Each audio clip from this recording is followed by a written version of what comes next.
नमस्कार, क्लाइंटेक्स में आपका स्वागत है।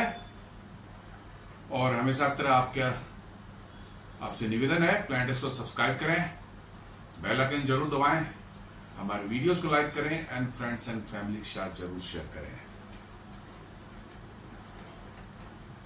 अभी जो अमेरिका के साथ ट्रेड की निगोशिएशन की जो चल रही है, बातें हो रही हैं। अभी पीयूष गोयल जी गए थे अमेरिका, फिर वापस भी आ गए, कुछ बात बनी नहीं।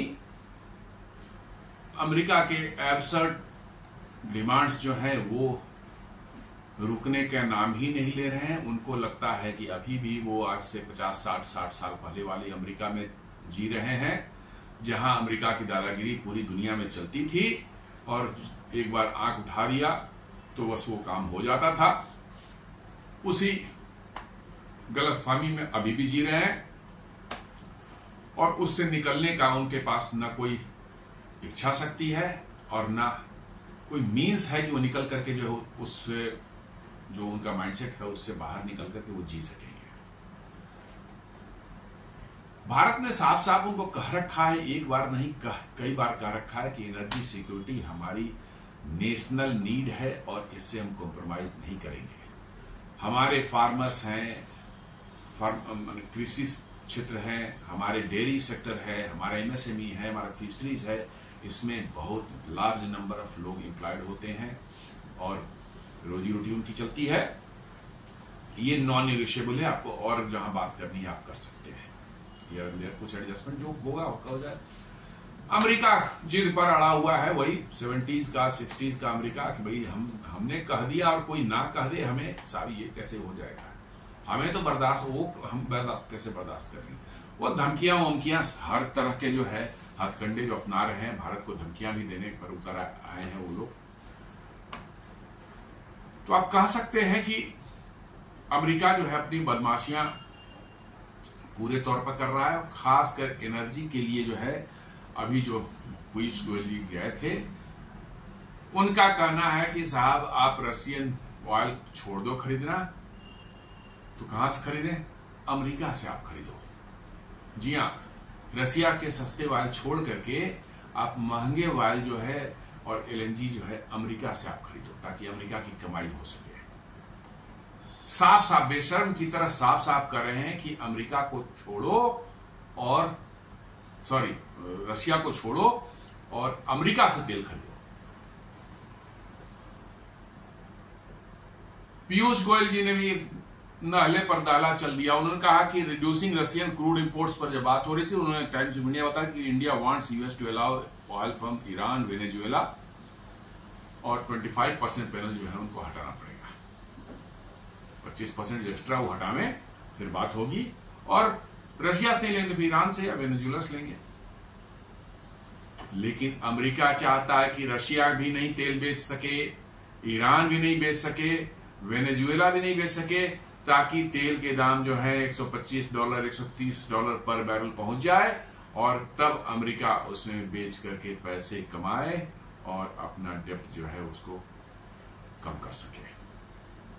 माने इन मक्कारों को देखिए, दुनिया में ऑयल की क्राइसिस, 3 बड़े बड़े प्रोड्यूसर्स जो हैं, 2 को तो उन्होंने बंद ही कर रखा है, वेनेजुएला, ईरान को। एक रसिया को भी वो चाहते हैं कि बंद कर दें, ताकि दुनिया में और ऑयल की क्राइसिस हो, इसके दाम बढ़ेंगे, $125-130 तक चले जाएंगे। जैसा यूक्रेन वार के शुरू होने तत्काल बाद हुआ था, $138 पर बैरल तक पहुंच गया था। और इन मक्कारों ने जो है उस समय जब तेल के दाम इतने बढ़ गए अमेरिका में, उस समय बाइडेन की सरकार थी, कि अमेरिका में पेट्रोलियम के जो प्रोडक्ट्स जो है मिलते हैं, पेट्रोल और डीजल जो है मिल रहे थे वहां देश के अंदर में जो है इतने महंगे हो गए कि बाइडेन सरकार ने खुद भारत को कहा कि भैया आप रसिया से तेल लीजिए, ताकि ऑयल मार्केट दुनिया में कुछ स्टेबलाइज हो सके, नहीं तो ये तो बहुत हालत खराब हो जाएगी। तब भारत ने लेना शुरू किया। अब इनको फिर लग रहा है कि अरे भारत तो ले रहा है, फायदा उठा रहा है, भारत के फायदा हो रहा है, वो उसको रिफाइन करके यूरोप को बेच रहा है, उसको सस्ते में तेल मिल रहा है, भारत कैसे ग्रो कर जाएगा। नहीं नहीं नहीं नहीं, ये तो नहीं चलेगा भाई। ये नहीं होगा, आपको रसिया से बंद करना पड़ेगा, तेल के दाम हम बढ़वाएंगे इससे, ऐसा करके जो है, और उसके बाद महंगे तेल जो है, मार्केट से भी महंगा तेल जो है आप अमेरिका से खरीदिए। जी हाँ, आप अमेरिका से खरीदिए, अमेरिका आपका दोस्त है, अमेरिका आपको जानता है कि भारत के फेवर में कौन सी चीज होती है, भारत के लिए अच्छा क्या चीज है, अमेरिका बताएगा हमें। इसलिए आपको भारत से तेल लेना चाहिए, अमेरिका से तेल लेना चाहिए। पीयूष गोयल ने साफ साफ कह दिया कि रसिया से नहीं लेंगे तो ईरान से लेंगे, चाहे वेनेजुएला से लेंगे, आप देख लो कहां से लेना है, आप सोच लो। और इतना कह करके जो है वो वापस आ गए भारत। ये अमेरिकन इसी के लायक हैं, इनके मुंह पर जब तक जूता नहीं मारेंगे सुधरने वाले नहीं है। और चूंकि लंबे समय से बदमाशियां करते आए, इसलिए 2-4-10 साल तक इनको सारी दुनिया इनके मुंह पर थूकेगी, इनके मुंह पर जूता मारेगी, तभी ये शायद सुधरने वाले हैं। कितने बेशर्म है, कोई कैसे कह सकता है भैया वहां से बंद करके आप महंगे तेल हमारे यहां से ले लो।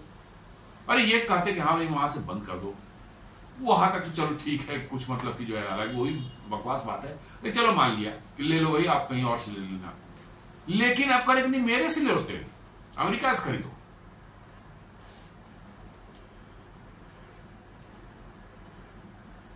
लेकिन भारत जो है रशिया का तेल, रशिया को डिच करके जो अमेरिका से ऑयल खरीदे, ये शायद अब संभव नहीं लग रहा है। ट्रंप चाहे इसके लिए जितना भी सर फोड़ दे अपना, ये न सिर्फ एक जियोपॉलिटिकल रीजन के कारण, बट टेक्निकल कारणों से भी जो है, जी हाँ, टेक्निकल कारणों से जो तेल अमेरिका बेचना चाहता है भारत को, वो तेल भारत की रिफाइनरी के लिए सुटेबल नहीं है। तो why India can't ditch Russian oil for US shale, जी हाँ, शेल ऑयल वो हमको बेचेंगे, नॉर्मल ऑयल नहीं है वो नया जो तरीका वहां निकला, शेल रॉक्स जो होते हैं उनको हाइड्रोफ्रैकिंग, उसको फ्रैकिंग बोलते हैं, हाइड्रोलिक फ्रैक्चरिंग उसको कहते हैं प्रोसेस को, उसको शॉर्ट में फ्रैकिंग बोलते हैं। पत्थरों के अंदर में ड्रिल करके जो है बहुत हाई प्रेशर पर ऑयल और सैंड को जो है इंजेक्ट किया जाता है, उसके प्रेशर से पत्थरों में क्रैक आ जाते हैं, और उन क्रैक्स में के अंदर में जो है छुपे हुए पत्थरों के जो है अंदर में जो है ट्रैप्ड ऑयल जो है और गैस जो है वो बाहर निकलते हैं, इसलिए उनको शेल गैस कहते हैं। नॉर्मल शेल और ऑयल जो होते हैं, नॉर्मल जो है क्रूड और गैस जो हम लोग निकालते हैं ऐसे जहां ड्रिल करते हैं जमीन के अंदर से, चाहे समुद्र के अंदर से, उससे अलग है ये, इनकी कैरेक्टरिस्टिक और क्वालिटी डिफरेंट है।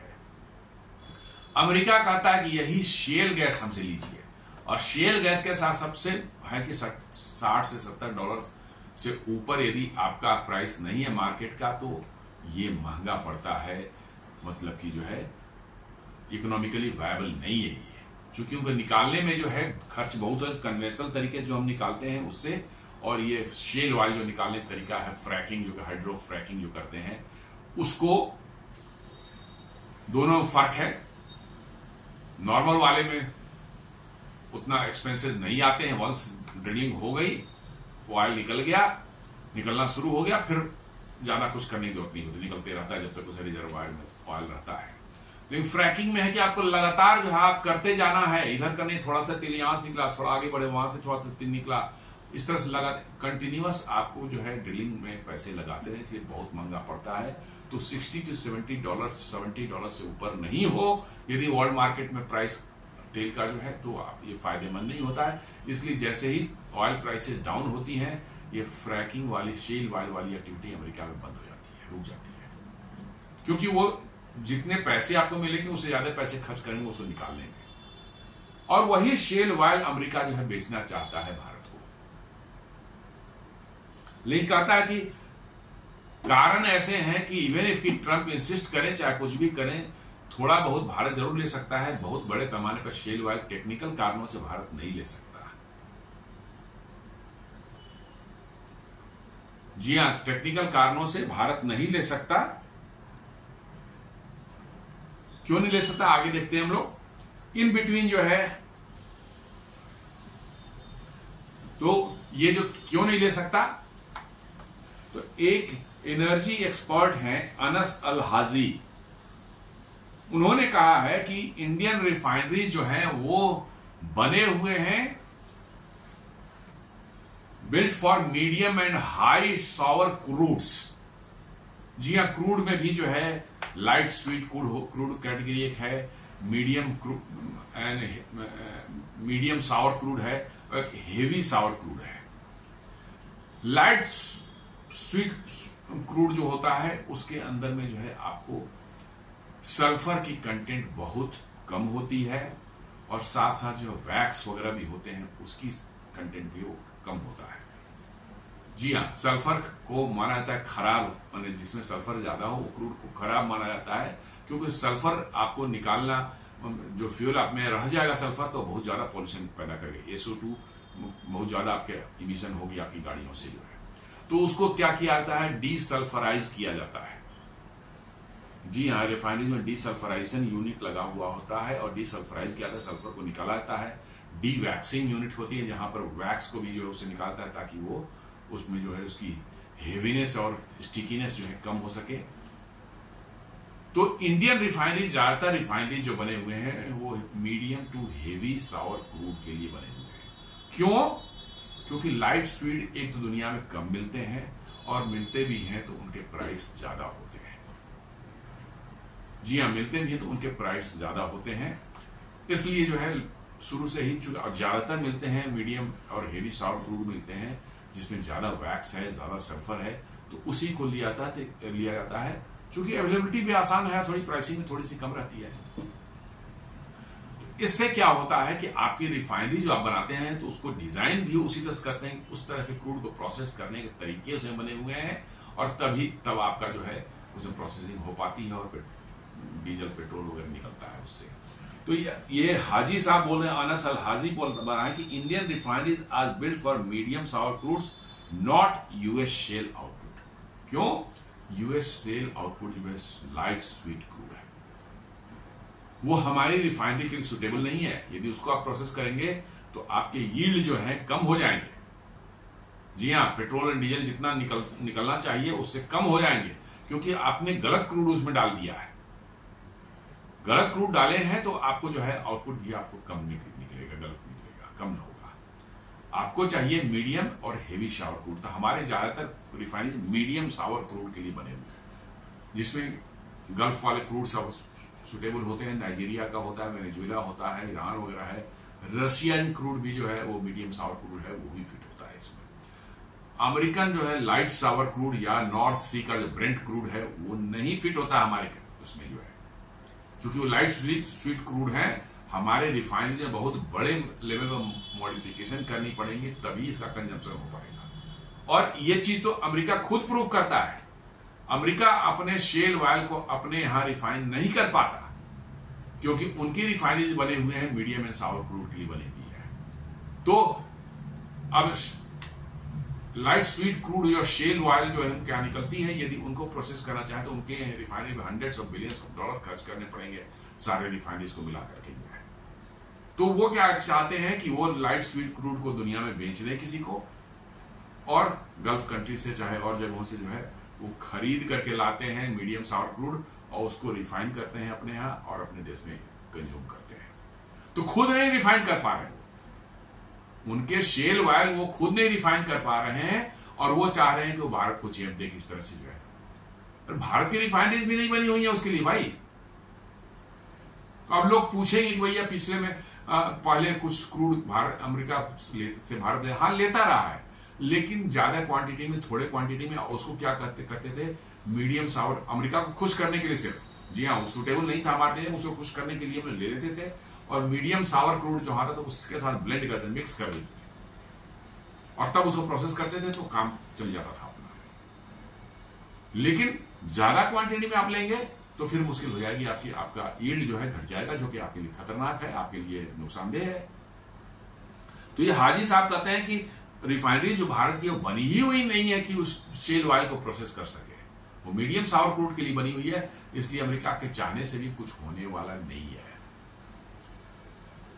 इन बिटवीन बिजनेस टुडे और एक रिपोर्ट करता है कि Turkey ships more Russian oil to Europe than India, energy expert riffs Trump's tariff logic. जी हाँ, डॉक्टर अनस अल हाजी फिर कहते हैं कि tariffs on India over crude imports are politically motivated, not about Ukraine war. कहते हैं कि ये पॉलिटिकली मोटिवेटेड कुछ और कारणों से है, यूक्रेन वार सिर्फ एक बहाना है, क्योंकि टर्की जो है भारत से ज्यादा तेल जो है रसिया से जो है लेकर रिफाइन करके जो है भेज रहा है किसको, यूरोप को। लेकिन टर्की पर वो टैरिफ या पेनाल्टी वाली टैरिफ जो है क्रूड वाली नहीं लगी है। तो यही अनस अल हाजी कह रहे हैं कि जो भारत पर जो है क्रूड के लिए जो टैरिफ लगा है वो पॉलिटिकली मोटिवेटेड है, वो नॉट अबाउट यूक्रेन वार के नहीं है वो, ये कुछ और मामला है जो कि भारत से अपना स्कोर सेटल करने के लिए अमेरिका ने उसको एक एक्सक्यूज बनाया, प्रिटेक्स्ट बनाया कि हम रशियन ऑयल आप ले रहे हैं, यूक्रेन वार में रशिया मदद कर रहे हैं, ये करके जो है भारत को इस तरह से जो है पनिश करने की कोशिश कर रहे हैं।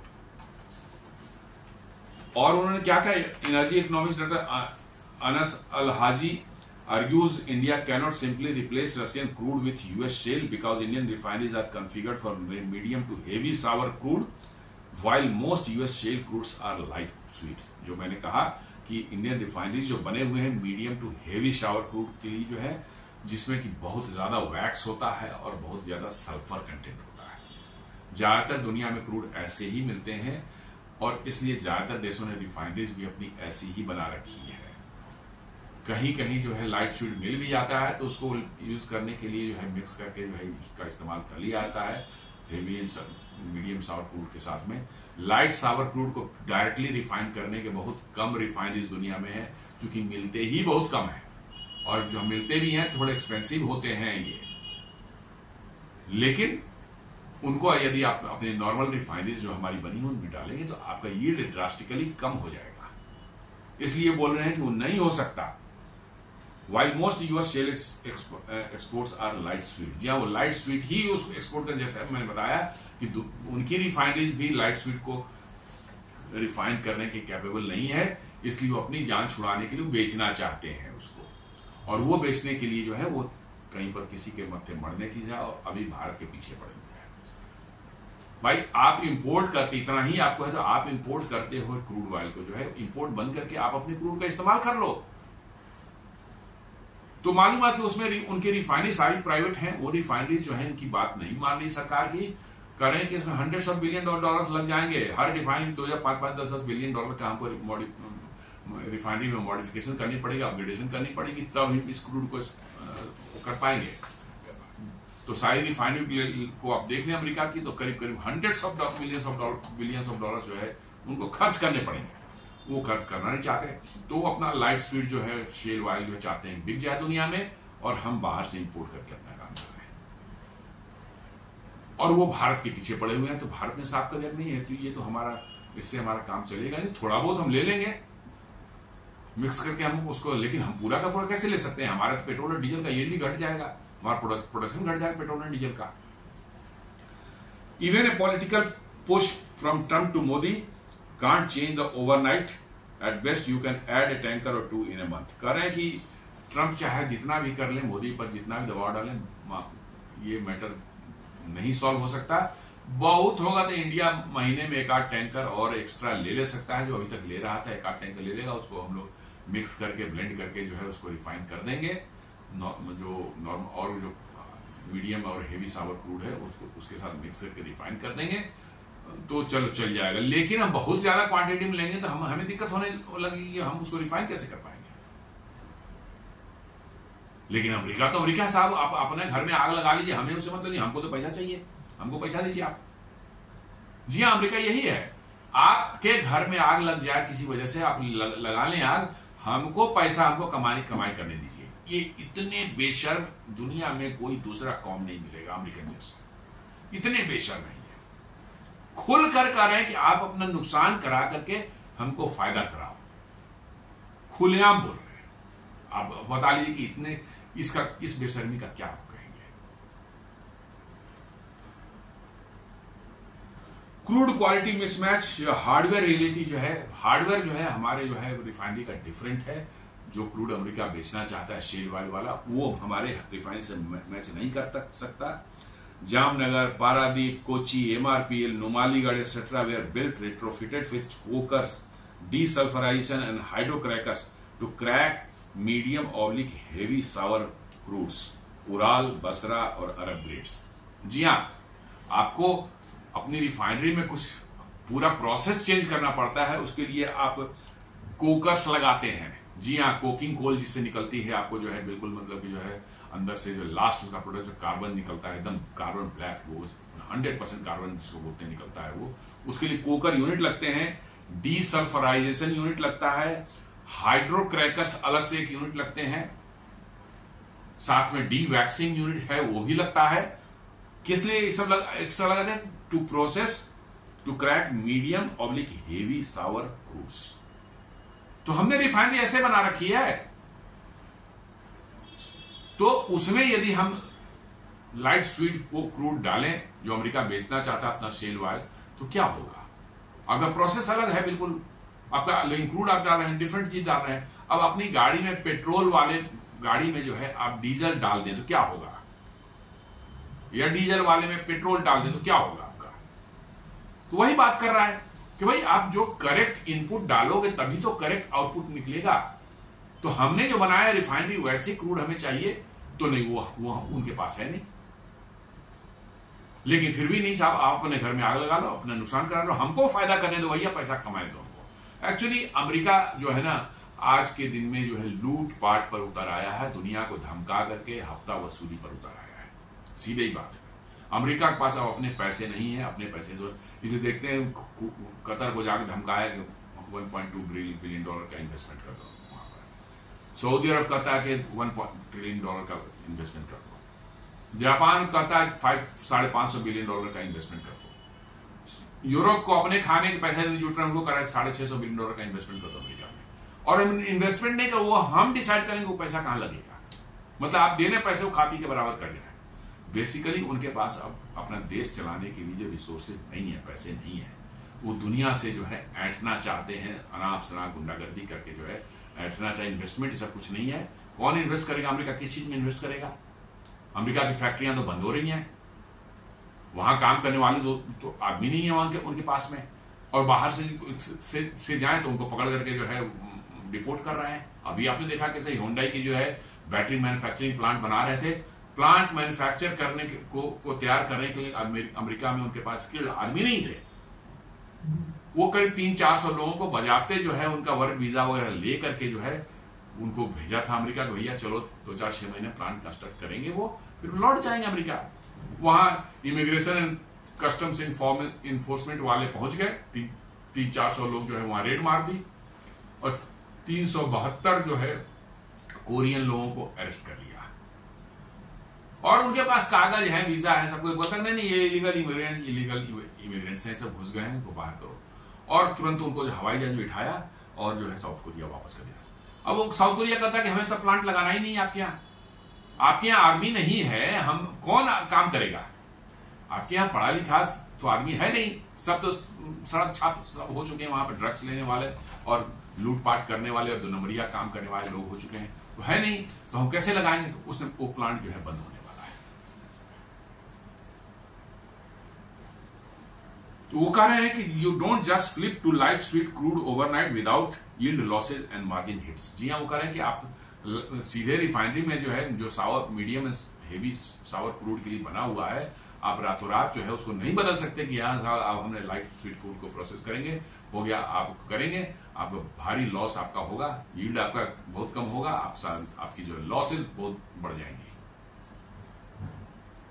तो ये समझने वाली बात है भाई।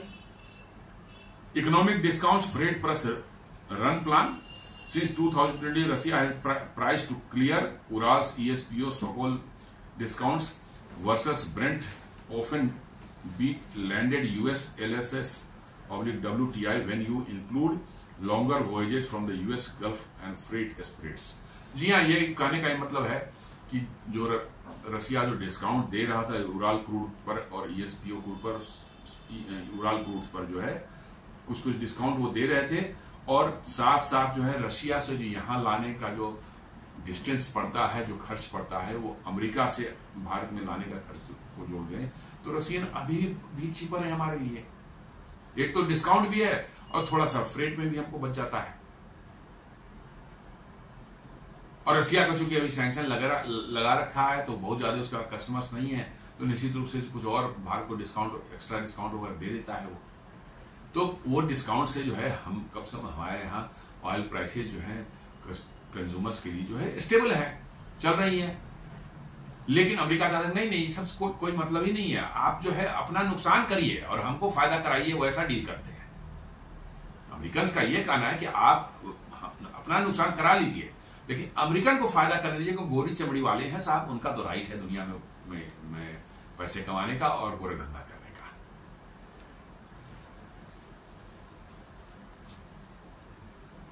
तो रसियन जो ऑयल जो है वो हमें अभी भी चीपर है because of the discounts, despite of कि वो थोड़ा दूर पड़ते हैं, हम लोग गल्फ कंट्री से लेते हैं तो फ्रेट हमारा कम पड़ता है, लेकिन रसियन चूंकि डिस्काउंट्स दे रहे हैं पर क्रूड पर बैरल पर शायद 3 बैरल या 4 बैरल का डॉलर का डिस्काउंट दे रहे थे, उनका कि $3 से $5 हम करने वाले हैं। हो सकता है $5 भी हो गया हो, तो $5 डिस्काउंट यदि आप हो जाता है तो बहुत है आपका, अच्छी खासी। यदि मान लीजिए कि एक दिन में आप 4 मिलियन बैरल्स लेते हैं या 2 मिलियन बैरल्स रसिया से ले रहे हैं तो $4 पर बैरल के हिसाब से देख लीजिए, करके $8 मिलियन आपके पास बच गए, विच इज क्वाइट सिग्निफिकेंट। यदि इसमें आप जोड़ दें, इसका भी फ्रेट को भी जोड़ लें, फिर भी आप फायदे में रहेंगे। इसीलिए तो यहाँ रिफाइनरीज जो है उसको निकाल करके रिफाइन करके जो है आराम से यूरोप को बेच रही थी, अच्छी मार्जिन मिल रही थी और अच्छी कमाई हो रही थी उनकी। यही अमेरिका को नहीं दिख रहा है। उनका जो शेल ऑयल जो है वो आप ले लें, चाहे आपका घर लूट जाए पिट जाए, कोई फर्क नहीं पड़ता उनको।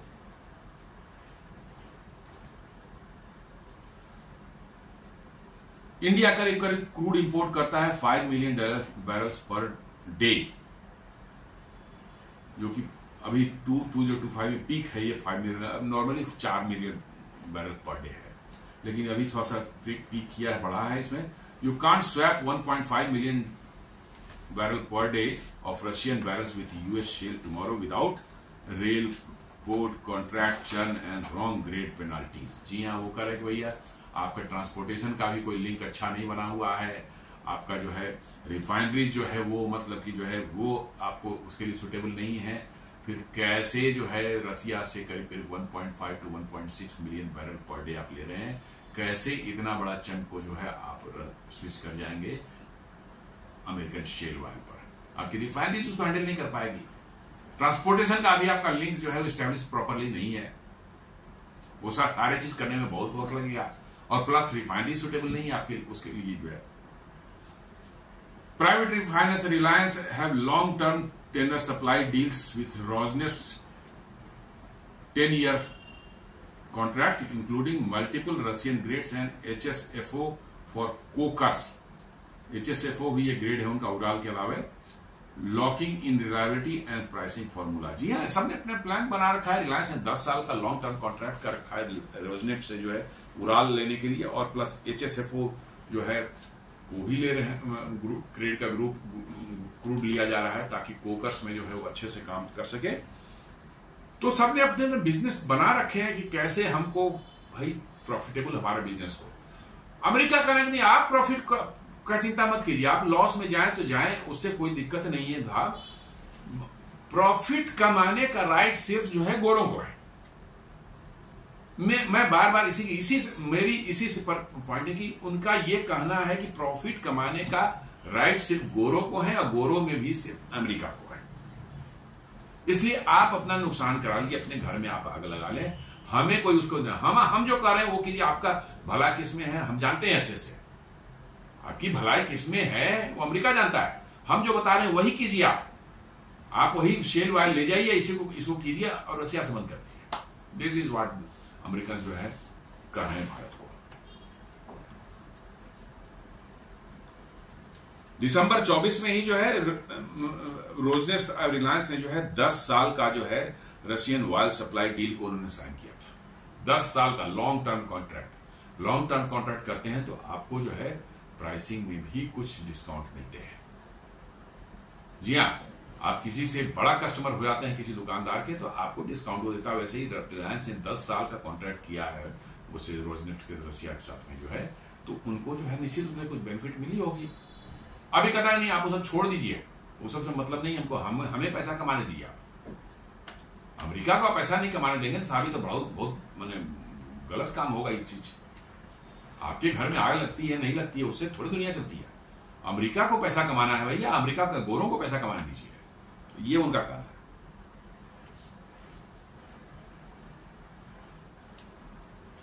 और उन्होंने क्या कहा, Turkey ships more Russian oil products to Europe than India does, while EU still takes Russian gas और LNG, yet tariffs get aimed at India. वो कहते हैं कि टर्की जो है अभी भी जो है रिफाइंड प्रोडक्ट्स, रशियन क्रूड से को रिफाइन करके प्रोडक्ट्स जो है EU को भेज रहा है, और इंडिया से ज्यादा भेज रहा है, भारत से ज्यादा भेज रहा है उसी रशियन क्रूड से रिफाइन करके। और EU जो है खुद वहां से गैस और LNG ले रहा है, लेकिन टैरिफ सिर्फ और सिर्फ भारत पर ही लगाया गया है रशियन ऑयल खरीदने के लिए, एकमात्र भारत पर, की दुनिया में और किसी देश पर नहीं है। खुद ट्रंप एक्सेप्ट कर रहा है कि हाँ चीन ले रहा है, यूरोपियन यूनियन ले रहा है, टर्की ले रहा है, लेकिन टैरिफ क्यों लगा है भारत पर, इसका जवाब उसके पास नहीं है।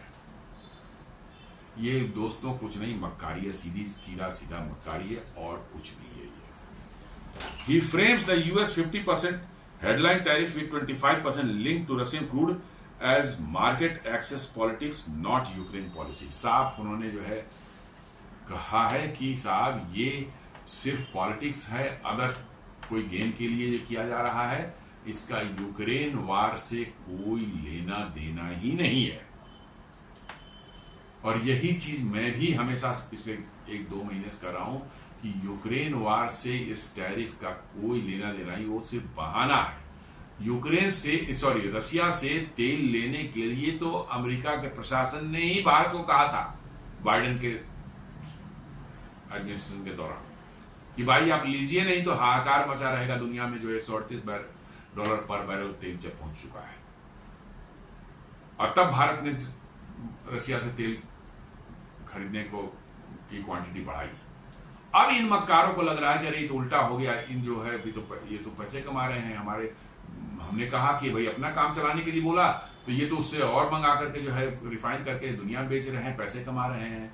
और पैसा कमाना तो गोरों का सिर्फ अधिकार होता है साहब, अमेरिकन का है अधिकार है पैसा कमाना, दूसरे कैसे पैसा कमा सकते हैं? दूसरे तो बस गरीब रहे, बिल्कुल हम कभी कभार टुकड़े उन पर फेंक देंगे, उसी से उनकी जिंदगी चलेगी, उनको थोड़े कमा करके जो है रईस हो जाना है, पैसे वाले हो जाना, नहीं, वो अमेरिका का अधिकार है।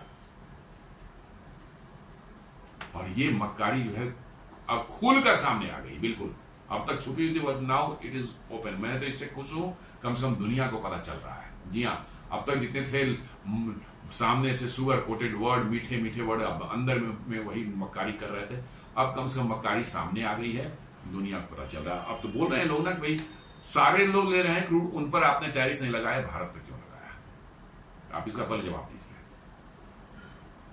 कोई जवाब नहीं उनके पास में, कोई जवाब नहीं है उन मक्कारों के पास में।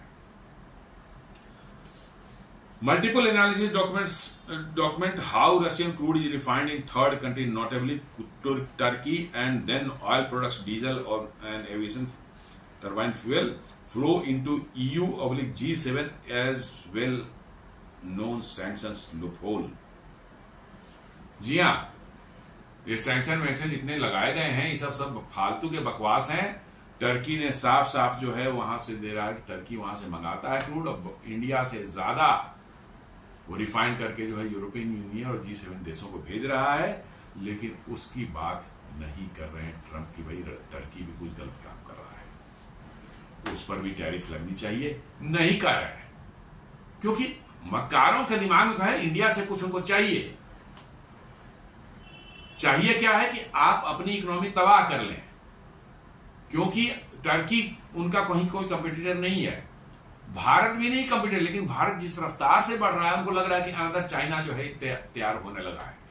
और IMF और वर्ल्ड बैंक और सारे रिपोर्ट्स जो यही बता रहे हैं कि 2038 से 2040 तक जो है भारत की परचेजिंग पावर पैरिटी वाली जो जीडीपी होती है, पीपीपी बेस्ड जीडीपी, जो कि रियल वही जीडीपी होती है, वो जो है अमेरिका के बराबर हो जाएगी। उस दिन से अमेरिकन क्वीन कुक की रातों की नींद हराम हो चुकी है भैया, कि ये थर्ड वर्ल्ड कंट्री हमारे बगल में आके खड़ा हो जाएगा, ये तो हमारी इज्जत का बिल्कुल फलूदा होने वाला है।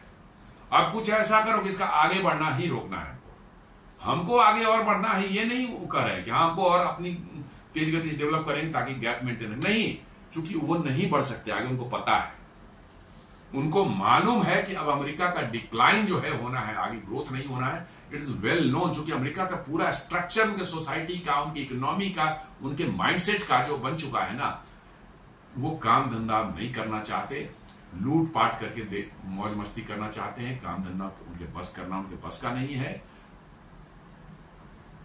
रोज तो वहां गोलियां चलती है।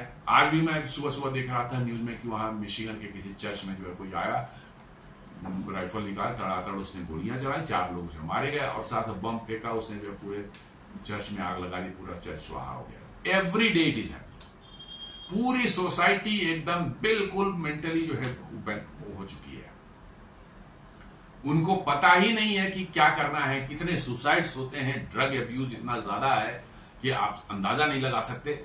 उनको पता ही नहीं कितने लोग, लाखों की संख्या में वहां सड़कों पर सोते हैं, लेकिन सरकार उनके लिए जो है रहने की व्यवस्था नहीं कर सकती। इसलिए उनको मालूम है कि अब उनका समय खत्म हो रहा है। तो अब फिर भी हम आगे रहें भारत से और चीन से, इसके लिए क्या करना है, उन दोनों के डेवलपमेंट या विकास यात्रा जो है उसको कैसे रोका जाए, कैसे उसको बर्बाद करें, ताकि हम आगे दिखें उनसे, गैप वही मेंटेन रहे। क्योंकि हम नहीं बढ़ सकते तो उनको रोकना है। ये एग्जैक्टली यही चीज हो रहा है। CREA and partners quantify sharp rises in such inflows in 2022 to 2023 and Turkey's role in channeling products back into Europe। जी हाँ, CREA एक इंटरनेशनल एजेंसी है और उसके पार्टनर जो उन्होंने जो है रिपोर्ट किया है कि शार्प राइज हुआ है 22 के दौरान, जो है टर्की का जो है रशियन ऑयल का इंपोर्ट करना और रिफाइन करके जो है EU को भेजना, ये पूरा का पूरा जो बैक चैनल से जो टर्की कर रहा है। लेकिन अमेरिका जो है इसको नजरअंदाज कर रहा है, आंखें बंद कर रखी है। उसके लिए सिर्फ भारत के ही तेल से जो है रशिया लड़ाई लड़ रहा है, चाइना के पैसे से लड़ रहा है, न यूरोपियन यूनियन के पैसे से लड़ रहा है, न टर्की के पैसे से लड़, सिर्फ भारत के पैसे से ही बम बारूद मिसाइल सब बनते हैं और वो यूक्रेन पर दागे जाते हैं। This is what Americans are telling.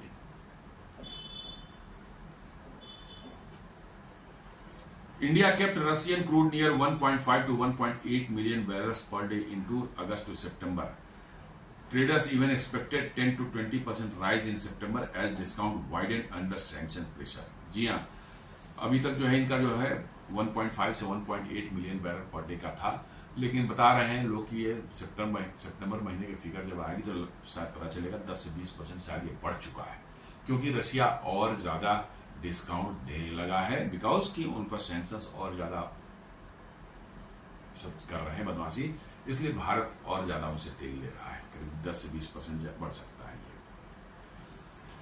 Final replacement, यदि मान लीजिए कि भारत ने कहा चलो रशिया से हम नहीं भी लेंगे, तो भारत थोड़े अमेरिका से लेगा, नहीं लेगा। वो वेस्ट एशिया चला जाएगा, मतलब नाइजीरिया, अफ्रीका चल, नाइजीरिया अंगोला से ले सकता है, लैटिन अमेरिका से ले सकता है, गल्फ कंट्री से भी लेता है, इराक से भी ले सकता है, क्या दिक्कत है।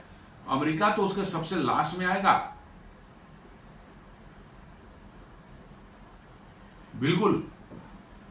और अमेरिका से हम लेंगे कि जब हमें मीडियम और हेवी सावर क्रूड मिल जाए कहीं से, तो हम लोग लाइट सावर स्वीट क्रूड अमेरिका से ले क्यों, हमें कोई ये बता दे। This exactly mirrors India's pre-Russia discount diversification and is consistent with refiner runs plan। जी हाँ, रशिया से जब इंडिया ने क्रूड खरीदना शुरू किया था 2022 में, उसके पहले के प्लान में ये सब बने हुए थे कि हमको कहाँ से लेना, मोजाम्बिक से लेना है, आपको लैटिन अमेरिका में लेना है, गयाना से लेना है, आपको ब्राजील से लेना है, हमको वेनेजुएला से लेना है, देन नाइजीरिया अंगोला से लेना है, इधर वेस्ट अफ्रीका में जो है, ये सब बने हुए हैं प्लान। ऐसा नहीं कि नहीं बना हुआ है, और थोड़ा थोड़ा क्रूड सब जगह से आ रहा था ताकि चैनल खुला रहे। तो यदि हमारे रशिया से नहीं लेंगे तो हम क्या घोष लेंगे, अमेरिका से क्यों लेंगे। ये बातें अमेरिकन को नहीं समझ में आती। समझ में खूब आती है, मक्कार हैं, उनको समझ में खूब आती है, लेकिन वो दिखाते हैं कि नहीं, उनको समझ नहीं आ रही है। Energy security first India non negotiable card. जहां इंडिया ने कहा कि एनर्जी सिक्योरिटी हमारी एकदम बिल्कुल टॉप मोस्ट प्रायोरिटी के है, हम इस पर कोई बात ही नहीं कर सकते। This gives Delhi the ability to say we buy what keeps our 1.4 billion citizen fuel affordable unless you provide equivalent alternatives. जी हाँ, भारत ने साफ साफ कहा कि हम 140 करोड़ लोगों के लिए जो है हमें फ्यूल अवेलेबल कराना है अफोर्डेबल प्राइस की। आप कहते हैं रसियात बंद करो, हमें सुटेबल ऑल्टरनेटिव बताएं कहां से हम ले सकते हैं जहां से चीप हमको मिले। बोलिए, ईरान से लेते हैं, ईरान सस्ता देगा, उस पर भी सैंक्शन लगेगा, सस्ता दे सकता है। वेनेजुएला भी चीपर दे सकता है क्योंकि मैं डिस्काउंट दे सकता है, क्योंकि उस पर भी लगे हुए हैं। तो नहीं, वहां से भी नहीं लेना है। कहां से लेना है? अमेरिका से ले वो क्रूड जो कि हमारे रिफाइनरीज में नहीं प्रोसेस हो सकते। ये ही कहते हैं दिस इज मक्कारी। इसको लोग बोलेंगे हिपोक्रेसी। अरे हिपोक्रेसी तो बहुत अच्छी वर्ड होती है भाई। सारे चैनल्स वाले या मीडिया वाले जो बोले हिपोक्रेसी, अरे हिपोक्रेसी बहुत अच्छी वर्ड होती है। हिपोक्रेसी कोई खराब वर्ड नहीं है भाई। अपने फायदे के लिए हमने कुछ आपको टाल दिया, कुछ बोल करके जो है, दिस इज हिपोक्रेसी। सही बात ना बता, कुछ उल्टी बात बता दी, हिपोक्रेसी भाई। ये मक्कारी है, इसको बोलते हैं मक्कारी।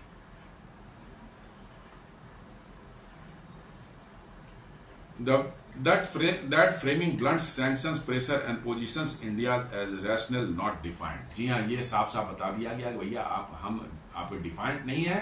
हमने रैशनल बात करें कि हमारे रिफाइनरीज में ये प्रोसेस नहीं हो सकता आपका क्रूड, और ये हमारे लिए घाटे का सौदा होगा। रसिया को हम छोड़ते हैं तो कहां से सस्ता क्रूड हमें मिल सकता है? दिलवा दीजिए आपको उसी रेट में, रशियन के रेट से क्रूड हम वहीं उठा लेते हैं। वैसे क्रूड जहां जो हमारे रिफाइनिंग प्रोसेस हो सकते हैं, आप रसिया जिस रेट पर दे रहा है उस रेट पर हमें आप दिला दें, हम वहीं से ले लेते हैं, काम खत्म। नहीं, आप अमेरिका से लीजिए, वो भी वैसा क्रूड जो कि आपकी रिफाइनरीज में प्रोसेस न हो सके। मतलब अपने घर में आग लगा लीजिए, लेकिन साहब मुझे पैसा कमाने दीजिए। This is exactly what is that. By highlighting that US shale is wrong quality, light sweet versus India's need for medium oblique heavy sour, India technically closes the door on US pressure without saying no to America outright. जी हाँ, ये matter उठा करके भारत ने जो है उन्हीं के मुंह पर थप्पड़ मार दिया है कि भैया ये हम ना नहीं करें, लेकिन हम ये क्यों नहीं लेंगे? इसलिए कि हमारे रिफाइनरी के लिए सुटेबल नहीं है, फिट नहीं करते वहां पर, हम इसको नहीं प्रोसेस कर पाएंगे। आपके पास जो है मीडियम और हेवी सावर क्रूड है तो बताइए, हम खरीद लेते हैं। वो तो उनके निकलता भी होगा कुछ, उनके गल्फ ऑफ मैक्सिको वगैरह से जो है निकलता भी होगा, तो वो थोड़े बेचेंगे। वो तो उनकी अपनी रिफाइनरी में जानी है, चूंकि उनको इंपोर्ट करना पड़ता है वो चीज। तो वो कचरा, अपने तेल का कचरा जिसको बोलते हैं, वही कचरा जो है आपको बेचना चाहते हैं। So India gains leverage without confrontation. तो इंडिया ने साफ साफ कर दिया कि इस वजह से हम नहीं ले पाएंगे आपका ज्यादा, थोड़ा बहुत ले लेंगे, okay.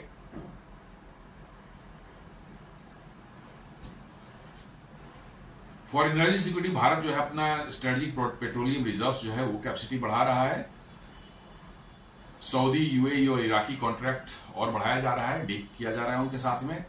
Negotiating LNG contract with Qatar, flexibility with Qatar and US. जी हाँ, एलएनजी यूएस में होती है, एलएनजी में कोई प्रॉब्लम नहीं, एलएनजी यूज किया जाता है, एलएनजी खरीद लेंगे वहां थोड़ा। Investing in long term refinery supply deals, that is Reliance Rosneft. जी हाँ, रिलायंस और रोजनेफ्ट ने रशिया से जो long term refinery supply deal जो है, क्रूड सप्लाई डील उन्होंने साइन किया है। और ये सब भारत की एनर्जी सिक्योरिटी के लिए जो है मस्ट है, और ये पर निगोशिएट नहीं किया जाता। लेकिन अमेरिका का कहना नहीं, अपने घर में साल आग लगने दीजिए, हमको थोड़ा पैसे कमाने हैं, हमको पैसे कमाने दीजिए। तो दोस्तों, ये आज का हमारा विश्लेषण था, कैसे भारत और अमेरिका के ट्रेड डील के बीच में जो है अमेरिका चाह रहा है कि आप वहां से उनके शेल ऑयल जो वहां निकलते हैं उसको खरीद लें, जो कि भारतीय रिफाइनरी के लिए बिल्कुल सुटेबल नहीं है। और भारत ने उनको टका सा जवाब दे दिया है कि साहब ये हमारे रिफाइनरिंग प्रोसेस नहीं हो सकती, इसलिए हम नहीं खरीद पाएंगे। उम्मीद करता हूं ये वीडियो आपको पसंद आया होगा। आप हमारे वीडियो को लाइक करें, फ्रेंड्स एंड फैमिली के साथ शेयर करें, हमारे चैनल को सब्सक्राइब करें और बेल आइकन दबाना बिल्कुल नहीं भूलें। धन्यवाद।